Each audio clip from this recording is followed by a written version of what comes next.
it's Stewart A. Swerdlow. And Janet Diane Swerdlow. And this is the Expansions News Podcast for the first week in December 2014, actually between the first and second week. So we're heading into the second week, really. Yeah, actually just have Pearl Harbor Day now. Yeah, well, you wrote about that on your blog. Right. So if people who are members, they get to hear the inside scoop on Pearl Harbor Day, December 7th. A date which will live in infamy, which is what they said about my birth. You were on Guy Fawkes Day. Yeah, yeah. So, and you wanted to mention something about the news before we begin. Oh, yes. You know, the last couple of weeks have been kind of short, but for some reason this last week we found so much news between the two of us that it will probably be a little longer podcast, so I suggest that you might want to pause right now, go get yourself a cup of coffee, a cup of tea, a little bit of a snack, and sit back and relax because we have quite a few stories that are very fascinating. And don't forget to pee, because you have to pee first. How about the cue? Huh? Okay, back to me. Shall I begin? I'm going to start in outer space. Really? Not right here in No, St. Joseph, Michigan? I'm going to go from space to the Earth. You'll see. Okay, we're watching for you. Okay, so let's talk about the moon, because remember, we just did last month, well, actually almost 2 months ago now, the seminar on the alien agenda. Well, now scientists are saying that the moon once had, and I quote, a magnetic heart, which they said helped the moon to generate a magnetic field stronger than the Earth has now. Oh my. Now that's odd, isn't it? Now it says the mystery remains about the magnetic field of the moon, such as what powered it and when it ended. Well, that's when it was driven into our solar system, if they would read my information. Maybe they did read your information. Well, here it says that the moon today does not have a global magnetic field. However, the Apollo missions, which brought the moon rocks back, showed that it once did have a magnetic field, and this is billions of years ago. And they can tell that from a rock. Yes. Now, scientists said they're uncertain whether the moon generated here's the interesting, whether the moon generated a magnetic field the same way Earth did, or if the magnetic field on the moon was produced by outside forces. And this is from NASA? Well, yes, NASA. Wow. And of course, we know that magnetic fields are generated by electrical currents, so that would mean an artificial generator, which I talked about in the Alien Agenda seminar. Well, of course, we have the new seminar coming up. Yeah, but I want to the people who have not seen the video of the seminar should watch it, because here it says the moon is an intermediate between a planet and a small body like an asteroid. And that's what I said in my seminar. I said the moon is too large to be a natural body to a planet this size. And that's been documented. So please refer people to the Alien Agenda seminar and watch that. And remember the prophecy one, are you going to talk about the blood moons? Yeah, but we'll do it at the end. Okay. And it says, recent scans of magnetized lunar rocks show no evidence of effects of cosmic impact. So it wasn't like, other things that did it.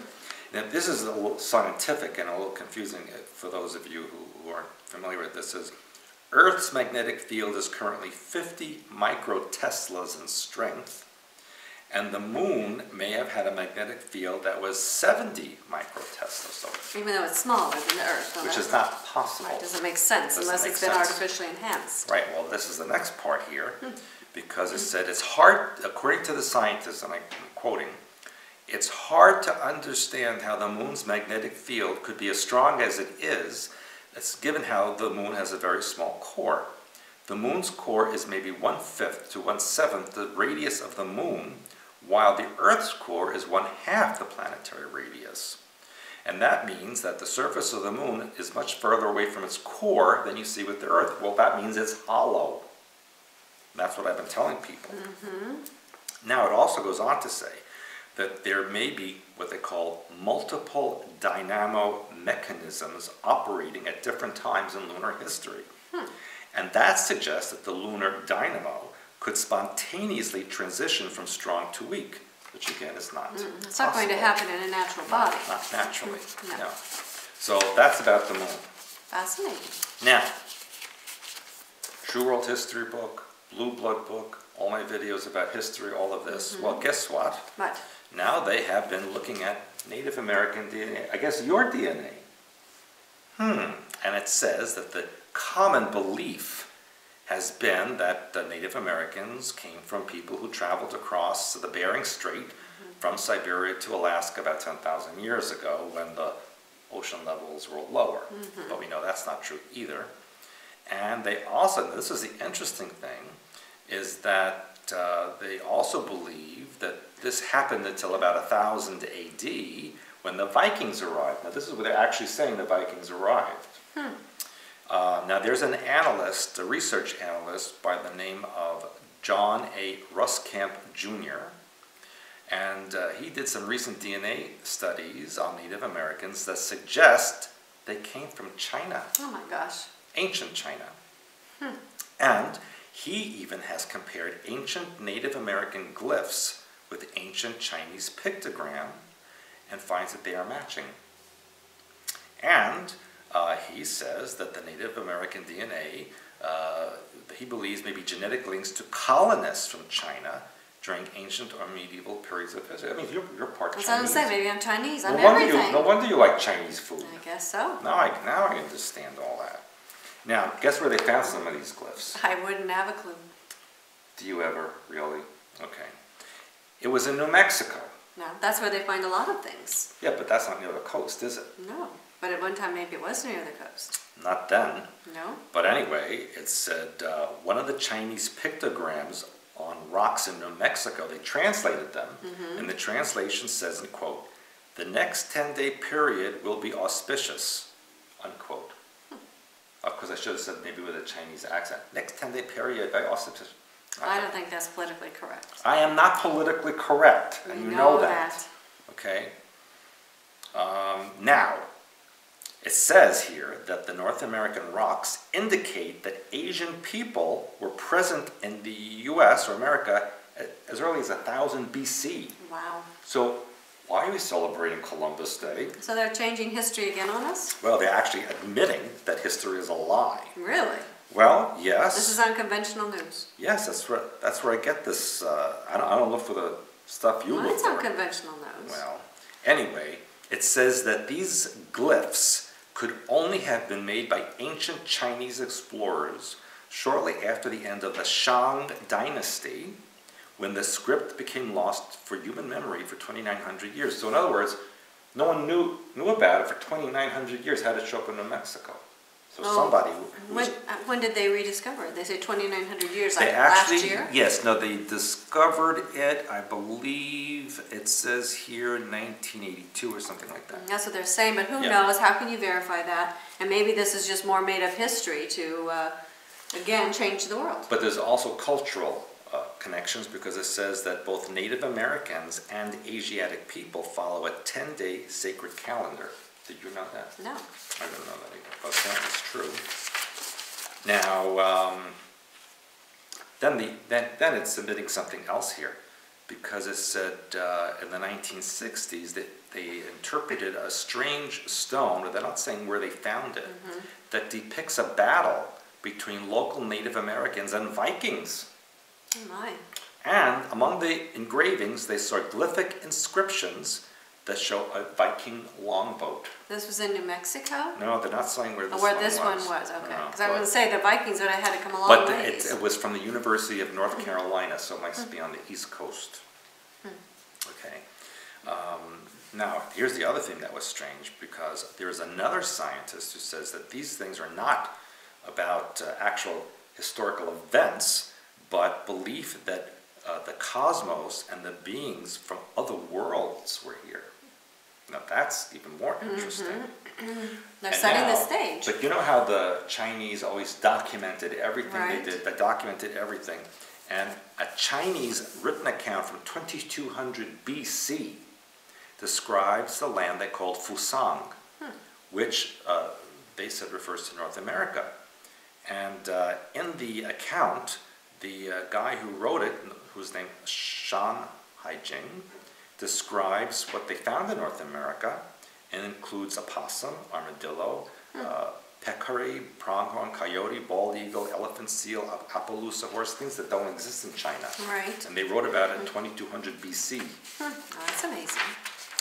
And it gets even more interesting, because in the documentation from all that time ago, they actually gave directions on how to travel from China to Fusan, going by way of Alaska. And it said that Fusan was 20,000 li, which is a Chinese form of measurement in ancient times. And they said that, roughly how far North America is from China. And back then, another person who was writing in 300 BC by the name of Tang Fan Zhou wrote that Fusan was 3,300 miles wide, is bounded by vast oceans, and has huge trees, and that is almost the exact, and that's the exact width of the United States. So how could someone in China in 300 BC know that? Well, that's what I said. So we don't really know if they're planting something else, or you have more? But yes, it gets even more interesting for the Chinese, and this is going to upset the Maori people in New Zealand. But for example, it says that they actually had, the Chinese took plants and animals from North America and placed them in different parts of the Pacific. For example, certain varieties of sweet potato from North America showed up in Asia and even Polynesia by 800 AD and had the same name as it did in the US in 800 AD. Wow.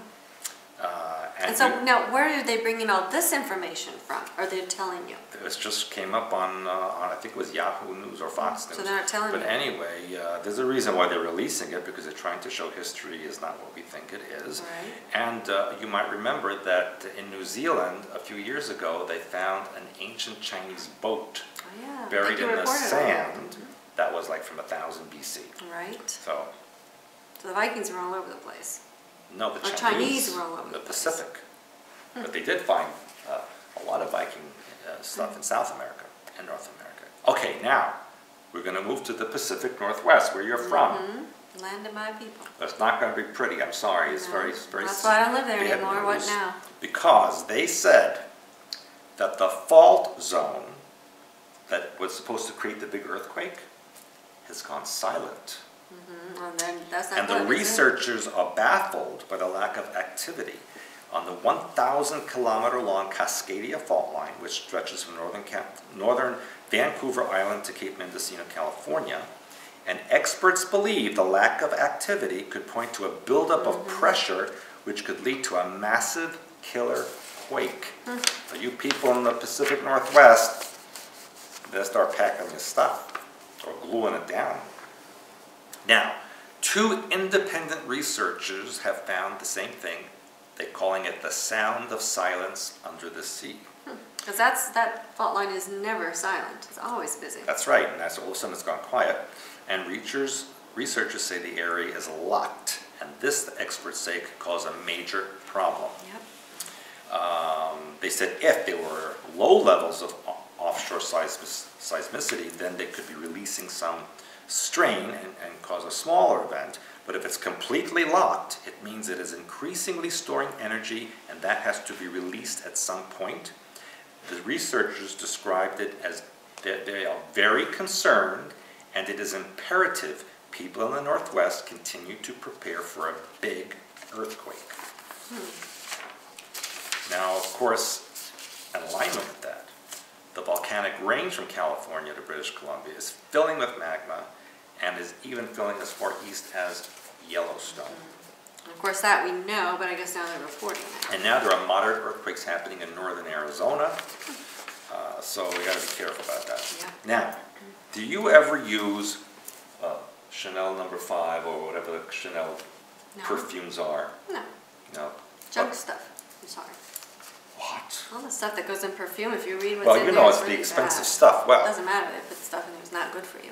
Well, I'll tell you what. Guess what they just found out about Coco Chanel? I don't know.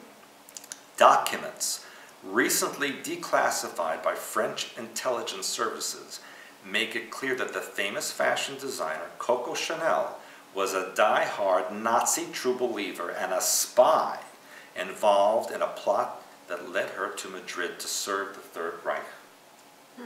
Coco was cuckoo. And what about Julia? You let me finish. Okay. I'm going to do that to your stories just I didn't know that was in teach your you a story. lesson. All these Anyway, famous people that were supposedly... it said that there was no doubt that the document identifies Coco Chanel as an agent working for the Abwehr, the German military intelligence. A month after the German tanks rumbled through the streets of Paris, Chanel returned from the French Pyrenees where she had taken refuge because she just couldn't take it. She didn't want anything to get dirty. And she had an exclusive room with the luxurious Hotel Ritz in the Place Vendôme, which, at the same time, was being used as the headquarters for the German Air Forces. There, now it gets even more interesting. She fell in love with Baron Hans Gunther von Dinklanger. Say that 10 times I was fast. saying that, you'd be making some comments. And he was 10 years younger than her, and he was working for the German embassy and a close link to the Gestapo. And it gets even more, because according to this revelation, which was written, it was a biography of the fashion designer written by Hal Vaughan, called Sleeping with the Enemy, Coco Chanel and the Secret War. He describes Chanel as a vicious anti-Semite who praised Hitler as a great European. And it said that she was a megalomaniac with incredible naivete. But guess who it also implicates? Who? According to this documentary, this information, it says they question the activities of Edith Piaf, you know, Le Bien Rose is famous, and Maurice Chevalier. Really? Him too? Yes. Wow. Who were there under the German occupation and maybe were working for them. And then, of course, we also know about the famous chef Julia Child, Right, that was what I was thinking who was about. a British spy in India, and that didn't really come out until after she passed away. But all these things happen when people pass away, so they can't defend themselves even. Yeah, but We don't know. we don't know. But They're turning people into something. those of you who use Chanel perfume maybe want to think about that before you use it again. I'll go with differences you make now anyway, right? What do you think about Hillary? Hillary the Pillory. Yeah, well, guess what she did? That's hard to say. She said that America should empathize and show respect to its enemies. Did she ever? No. That's interesting. Did you know that she's 67 years old? Wow, getting close to 70. Yeah, and she spoke at Georgetown University in Washington, D.C., and claimed America should empathize and show respect to its enemies and use every possible tool and partner to advance peace. Now, you remember Oliver North, the ex-Marine lieutenant? He said that she was irrational. And by the way, she was speaking at Georgetown University to promote female leadership. And she said, this approach means showing respect even for one's enemies, trying to understand and insofar as psychologically possible, empathize with their perspective and point of view, especially as they're chopping heads off and burning children and women and raping them. That, I would empathize. She's brilliant. Now, one of the commenters on this said, and I quote, "You know what? If you're saying this to Hillary, if you're so gung-ho to empathize with America's enemies, go turn yourself over to them and see what happens." And then another one named Dr. Shaw Clark said her views were baloney. And of course, Oliver North, who's now a Fox News host, I didn't know that. I didn't either. He said she was naive and irrational. And he said, "I can't think of a presidential candidate who would have said those kinds of things." Well, I guess her true colors are coming out. I guess so. Is that it? I mean, that's it. That was like amazing, fascinating stuff. It was fascinating. It was amazing, but I have a whole bunch of Yeah, but fascinating. it's not going to be as good as mine. Well, Go I ahead. know it's hard to compete Go with ahead. I'll try to be interested. Go ahead. your prettiness, but well, go ahead. The first thing that I wanted to bring up was about Obama, because I'm sure you read by now that Obama wants more police wearing body cameras. Yes. And but that's- did he tell you where he wants them to wear? Yes, on this the small lapel-mounted camera. Oh, is that what they're calling it? That's what they're calling it.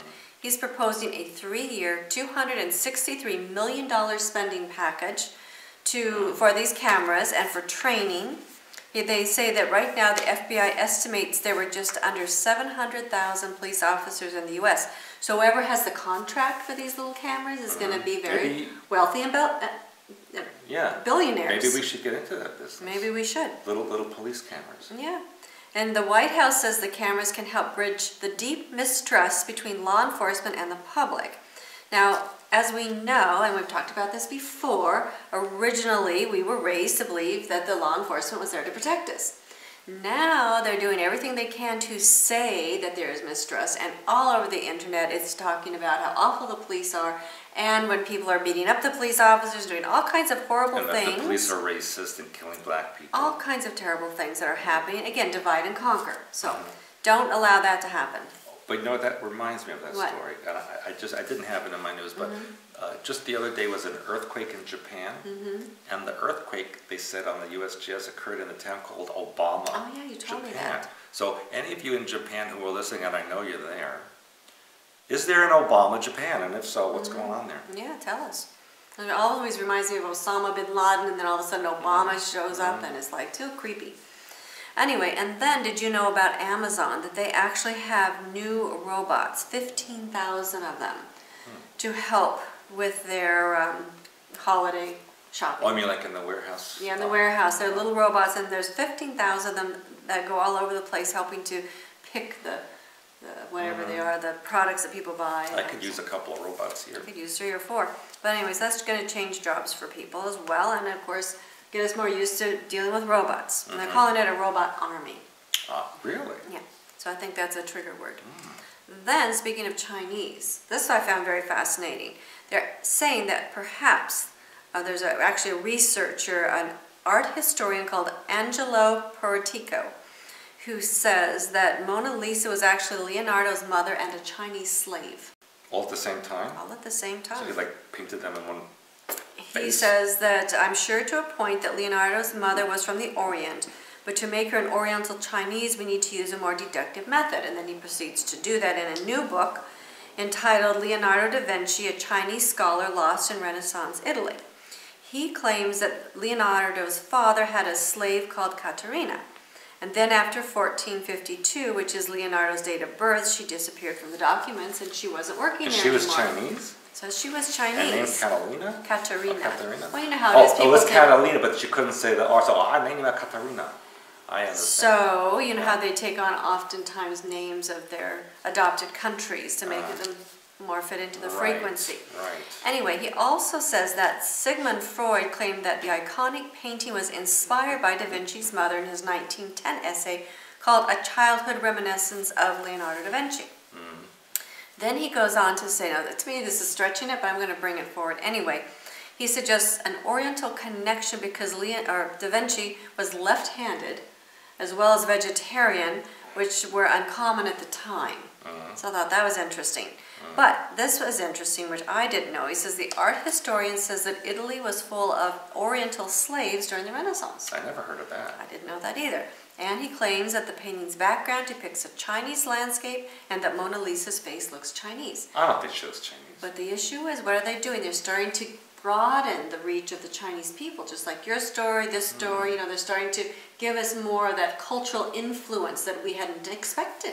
The Asian influence, the reptilian lineage influence, all those things. Well, then I'm glad you're part Chinese, because when they take over, then you could be like an empress or something. I might just automatically start speaking Chinese. I do speak Chinese, you know. Well, I know you speak Chinese. Well, maybe I'll pick it up from you. Well, we're okay, because if the Russians come, you can speak Russian. And then if the Chinese come, you can. So well, I can be the Chinese, but you'll still have to do the speaking. Because I don't speak Chinese. Not yet, anyway. But it might happen spontaneously. You're not so good with English, but go on. In my sleep. It could just happen. Okay, and then I have lots of news about the Pope.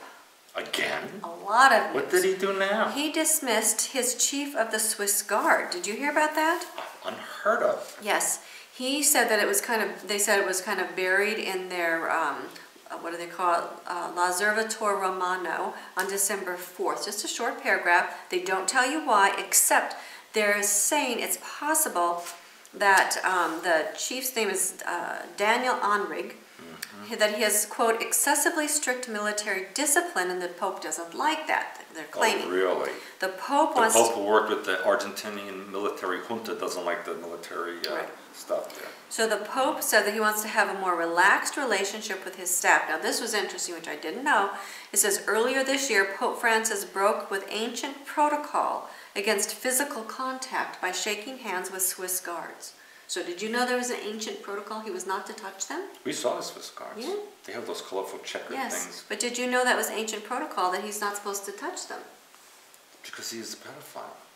Maybe it's because he's supposed to be like above them or They something. probably say, don't touch me. Hey, you stop, don't And touch. I'm sure this Colonel Daniel Rudolph Andrig probably has seen things that the new Pope doesn't like, and so he's getting rid of it. I guess. Okay, now listen to this one. Pope Francis bows and asks for a blessing from Ecumenical Patriarch Bartholomew when he visited Turkey. Did you ever hear of a pope bowing before another religious leader?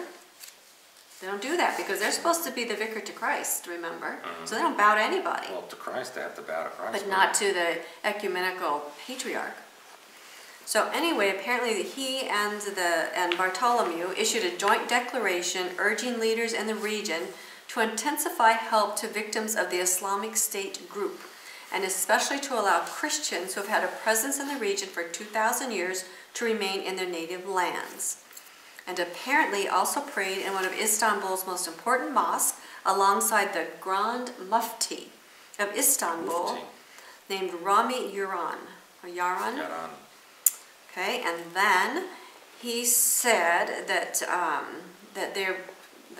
Francis and Bartholomew, who are trying to work together, calling for constructive dialogue with Islam based on mutual respect and friendship. Now, to me, it sounds again about the merging of the New World religion happening. There was never respect or friendship between Christianity and Islam. No, and it says here the Catholic and Orthodox churches split in 1054 over differences on the primacy of the papacy. And there was a time when the patriarchs had to kiss the Pope's feet.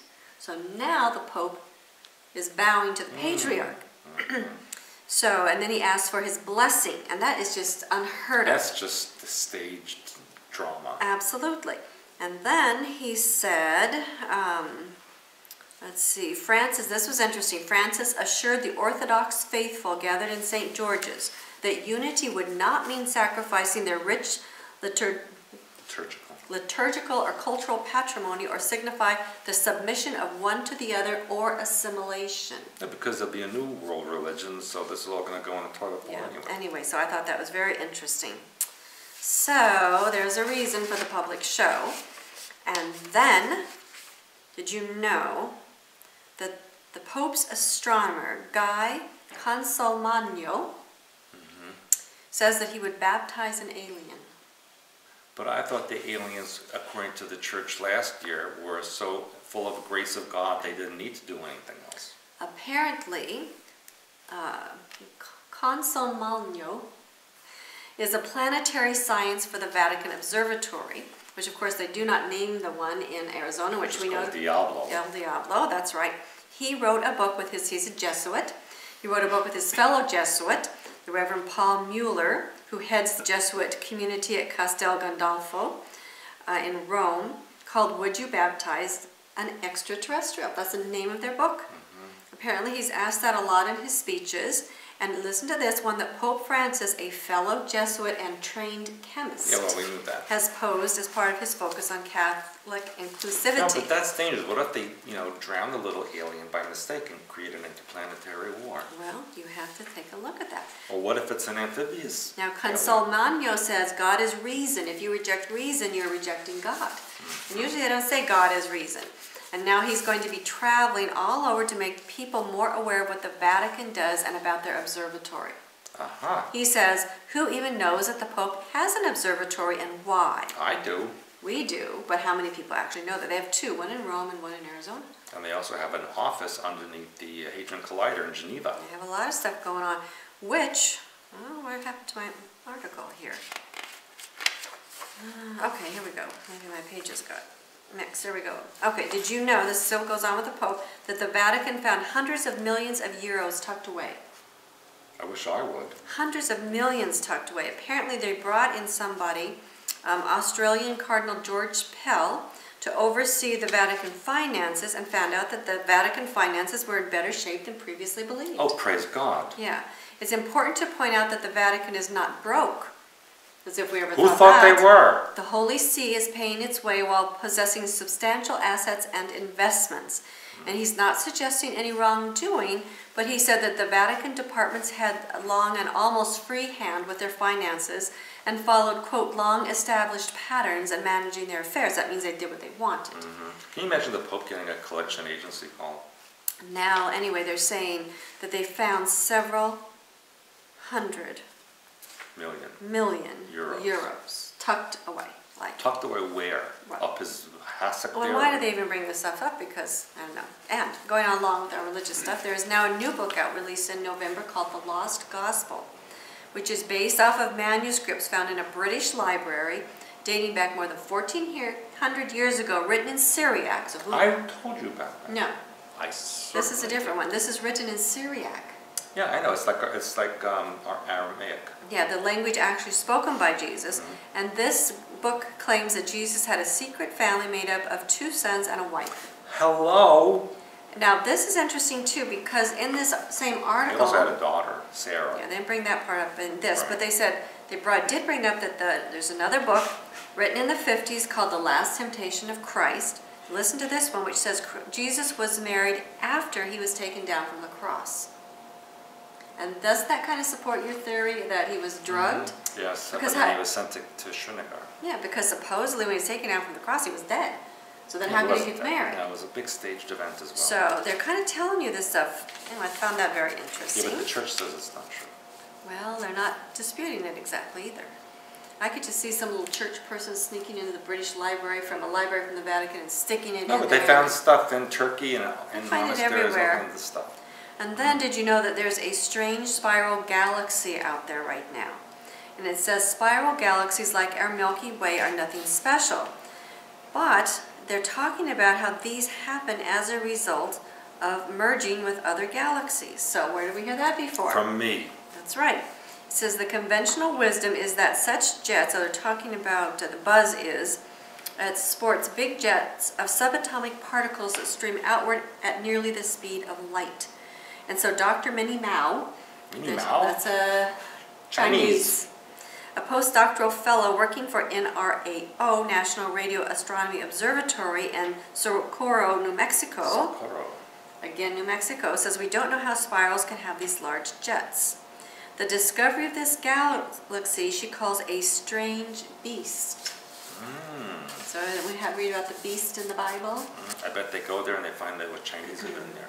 So anyway, I just thought that this was interesting because she goes on to say, was it an elliptical that had another collision that made it regrow spiral arms? What did she say? Corrosion. And its unique character the result of interaction with its environment? So that's the thing that you've been talking about in your lectures, like the alien agenda. All in there. We talked about the merging of the galaxies and why we have spiral. And now they're talking about this. They must be sneaking in my sure they are. seminars. And now here, this was interesting. This is a little bit different, but it kind of follows the same pathway. Victoria's Secret fashion shows. Every year, Victoria's Secret puts on a big, huge fashion show. Yeah, so it's not really a secret, is it? Not really a secret. But what's interesting about this is the last few years, they have been having these huge, they call them Victoria's Secret's angels. They have huge, huge wings on them. And so, you know, it's kind of like, okay, they've been saying angels, but in the back of my mind, it came to me as I was looking at this story, that I think they're kind of getting people prepared for winged reptilians. Or winged people. Or any of that. But they're saying angels.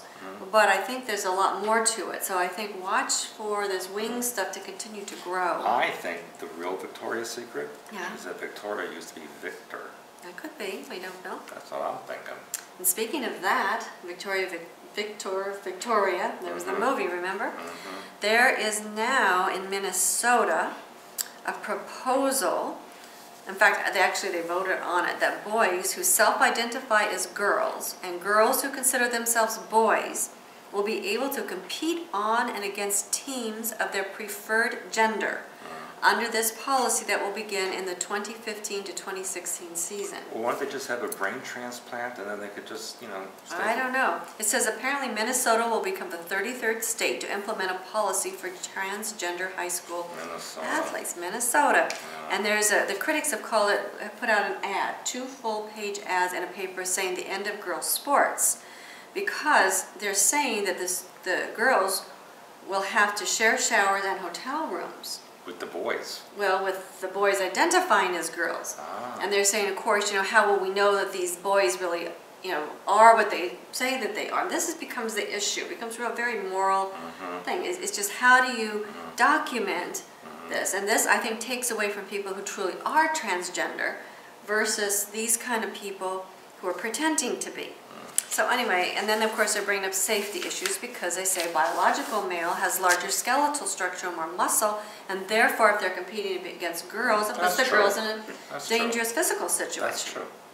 Okay, then on to immortality, which is something that we've talked about before. There is a species of jellyfish which they're claiming is immortal. Really? They say they're not invincible because they die if they're burned, removed from water, eaten, or stricken with disease. But when they're not threatened by any outside factors, they continuously restart their life cycle. Once they reproduce, they revert back to a sexually immature polyp. And then they start over again. So they go over and over. It says even when they get hurt, they heal themselves by returning to the polyp stage for 3 days, and then they become an adult. Does that sound like a resurrection? You say that's what I do. I become a child, a few days, then I grow up again, and then... That's not what I was thinking when you said That's what you say about me. I was talking about... Maybe I'm a polyp. For 3 days. It's like the resurrection of Jesus Christ. Think about that. Okay, they go back for 3 days, and they're resurrected, and then they become an adult again. So anyway, I thought that was very interesting. And then back to my transgender story. Did you hear about the fake Head and Shoulders shampoo that was found across Northern Ireland stores and major stores? And it was really what?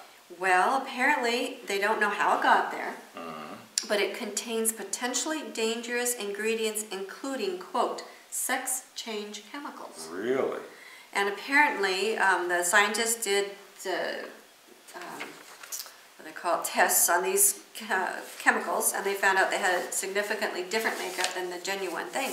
But the bottles looked like it, and so apparently a mother bought it and gave it to her, or put it on her daughter's head, and she then became a boy. Well, she started having all kinds of horrible reactions, so they started testing it. And then that's when they came up with this sex change chemical called diethyl phthalate, I guess, which can affect reproductive health and be toxic to wildlife. Yeah, that's also found in plastic. Yeah? Oh, that's interesting. Because apparently this maybe is one of the things that they're feeding into people, so they don't know what they are. That's the point. So if the Head and Shoulders, they couldn't tell. I mean, what else is in what else? Remember that person who was trying to kill people by putting stuff in toothpaste or something not too long, a few years back? Yeah, I knew that person. Yeah, John Ford. Okay, why don't you just put in the newspaper now? Well, it was in the newspaper. Yeah, it kind of was. It was in the newspaper. All right, and then moving along to the royal family, England's King Richard III has been identified, and now that they have this DNA, they're questioning the lineage of the Queen. I'm not amused. So apparently, on one side of the known living relatives of Richard's father, they found no DNA match, but on his mother's side they did, so therefore they said somewhere on the family tree adultery had to have occurred. You think? Now, not the royal family, ever. Listen to this one. It said that the researcher said that England's current royal family, which has a line of descent from the House of Tudor, should not be worried. Quote, we are not in any way indicating that Her Majesty Elizabeth II should be on the throne, unquote. No, but that's what they're really implying. That's why they're saying that. Yeah. So I thought that We're was not really saying that, but we really are. Right. It says it's the first time there was scientific evidence that questioned medieval lines of succession in the monarchy. I guarantee he's not going to live very long. Yeah, he might be dead soon. And then, speaking about the age of humanity, a 540,000-year-old artwork was discovered on a shelf. Did you hear about that? Really? Yes, which indicated that prehistoric upright walkers may have had quite a bit more going on upstairs than people give them credit for. Because before they were saying they really couldn't do much of anything. Now they're saying this one shell that they found stored in a Dutch museum, and now they've aged it at 540,000 years, says it has a purposeful design carved into it, most likely with the tooth from an ancient species of a shark. Now, how can they tell that from a... Because they can't admit that they actually had implements. They have to make something up. It says, quote, "The maker certainly must have put a lot of effort into it. Also, it is important to appreciate that originally the lines must have been white on a black-brown background, which would have been visually striking." It's like, okay, what more can we make up? Unquote. And then they discovered with it another shell fashioned in a way that makes it appear to be a tool. So prior to this discovery, it was believed that Homo erectus exclusively used implements made of stone. And now they're saying, oh, it isn't. It isn't. They may have more cognitive abilities and activity than before. I think that the people that carved that shell had more brains than the people who discovered it in the museum. Well, that's what I said. You know, who knows? And listen to this one. Speaking of Nazis, did you know that the French homeless in Marseille are being forced to wear yellow triangles? I heard about that. Yes, and the other thing that, you know, most people think that the Nazi-era Star of David was what the Jews were made to wear. However, there is a whole article on Wikipedia about the yellow triangle itself and all the triangles and the different labels that people had to wear in the Nazi concentration camp. So in Marseille, they have, of course, two sides. Some people are calling it scandalous, and they're supposed to put their name on it, their health issue, all their health situation, their date of birth, and they're saying so it can help them in time of crisis. But it's a big, you know, it's a big label. I wonder if Coco Chanel had something to do with that. I don't know. And anyway, so the social affairs minister is outraged by it. He says you're breaking. He's outraged as he sips his red wine. Anyway. But what I found interesting was when I read on further, I don't know what they're going to do about it, but they've already, you know, given out 100 of these identification cards. But it says that, for example, if you were a convicted criminal, if you were in the Nazi concentration camps, you had a green triangle. If you had an F on you, that would mean that you could help translate the guard's spoken instructions. So they had all kinds of different patches to identify people. And this one, I've not heard of it. It says there's a modern day use of a pink triangle emblem to symbolize gay rights. Yes. You knew that one? Yeah, that's a long time ago. Oh, see, I never heard of that one. But anyway, so I thought that was interesting. That's because you Chinese people are up to date with Western We're society. Not. And for holiday gifts, there are brain-controlled helicopters, little bit circuit modules, and a wheeling app-controlled robot called Ollie. So they're working on... Ollie with an O, Ali with an A. Oh, Ollie. Ollie. And so there you wear a little thing on your head, and then you think what you want the things to do, and then the toys go all over the place. I try that all the time. I know, but it doesn't work. I don't do what you tell me to do. I get a headache. And then I told you about the daredevil, Paul Rosalie, who was eaten alive by the anaconda. That was brilliant. They still never really showed the activity. So, I don't even know if it happened. I don't know if anybody actually saw it. And the next thing you can tell me that the anaconda pooped him out, right? It's kind of. Because what happens is that they put him in this, I guess the anacondas eat crocodiles. So they have very hard outer shells or bones and whatever. I don't know if you'd call it skin, but... It's an exoskeleton. Yeah, I want to call it exoskeleton, but it didn't sound right. But anyway, so they have to be able to crush that, so they had to put him in a suit that wouldn't crush. Then they had an air-breathing apparatus on him, so that as soon as he got over, the snake got over his shoulders, apparently, so they knew that he was actually going to be eaten. Then they scared the snake, and when the snakes are scared, then they spit out whatever they're in the middle of eating.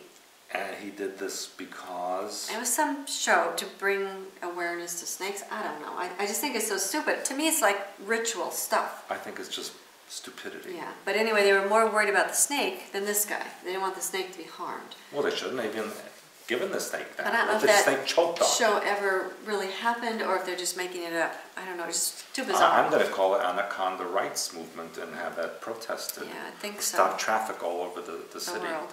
Well, and then my last story. Oh, thank finally. God. What is it? Well, the last one is kind of, I'm taking you back to what we had talked about last time about the rape culture. You know, that it's okay to be raped and sexually abused and then marry the guy and all this stuff that's going on. Yeah. Well, you may remember Ray Rice's wife, I think her name was Janae Palmer Rice, who was knocked unconscious. On the elevator. In the elevator. Yeah, I remember that. Excuse me. And she forgave him. Well, now she's saying that the football team, his former football team, made her apologize to him. Ah. So again, this follows along the article I gave you last week on Joan Collins, you know, being drugged and raped. You know, the young woman who said if the man beats you and does terrible things to you, you should apologize to him. And so now this woman is coming out saying that she was made to apologize, that she shouldn't have had to do that, but she did because at the time... But she still went back to him. Exactly. So she's still in the news. So there are a lot of things that are going on that are just not so great these days, that people are willing to do for whatever strange reasons. So you're just lucky that you have me. yeah, mine. That's all I'll say. Yeah. Okay. And you're lucky that I'm willing to accept the Chinese, Cherokee, Moroccan, Waldensian, whatever the heck else you are. I'm a Heinz 57. I have everything. Jeez, it's like, what the heck are you anyway? Yeah, that's why I'm so desired, because I have so much stuff in me. Yeah, you got stuff in you, all right. A lot of stuff in me. Yeah. All right. So with that said, we want to announce, I guess, that we have a new webinar coming up. Ah, yes. We have not done webinars for a good year or so. But anyway, we've put together some very interesting information on prophecy. December 16th and 18th. And if you want to know what's going on in 2015, you better sign in for this. Yeah, so we're going to have the webinar soon, 16th and 18th. You need to sign up right away. With spaces limited on that. And we're going to be extrapolating on some of this information in the January class. A lot. A lot. So the January class is around the corner, and again, space is limited on that. So you might be busy with the holidays, but I'm going to tell you the holidays are going to be done and over with, and you're going to be wondering what you're going to do with yourself. So I suggest you make a nice trip to St. Joseph, Michigan to join us in the January class, and you're going to find out who and what you are. And you'll also have nice cooking stuff for them. Yes, I do some cooking things so that you can sample some foods that you might not ordinarily try, and to encourage you, of course, to try on your own. So we always have a really good time in that class, and I'm looking forward to the prophecy webinar because that's when we can interact with you personally. I predict it's going to be special. So please do join us. Oh, and thank you so much for continuing to like our Facebook page and pass it around. Our likes are continuing to increase. But they like me more than you. Well, the Facebook fan page, actually, that is for both of us. You have your own page, and well, at this because point, I'm on it, that, really. At this point, there you do have more likes, but that's because I told them to like your page more because I want. It's so sad when you like that, really. I have to because just deal with it and get over it. Yeah. Well, the thing is that you have such beautiful hair, and they want to. I want to make sure I that they acknowledge that. I always have to tone it down. I know. Because I know. it's just I know. It's very difficult and challenging being you. That we understand. I have no idea. Yeah. So anyway, with that said, we've given you a lot of things to think about, a lot of things to do. Join us on our blogs, join our membership, and be a part of our community online, which is amazingly brilliant. We've got great people participating with a lot of learning that goes on behind the scenes, a lot of special information we save, like your December 7 information behind the scenes. So lots of stuff. A lot more coming up. We do. Anything else you want to add? No, I think that's it for today. Okay. All right. Well, anyway, we've kept you long enough. I hope you've enjoyed. Hope you didn't wet your pants. Are you talking to yourself again? Yeah, because, speaking about room running out, I'm kind of running out of room in my pants right now. But okay, we'll see you next time. Bye for now. Goodbye. Bye.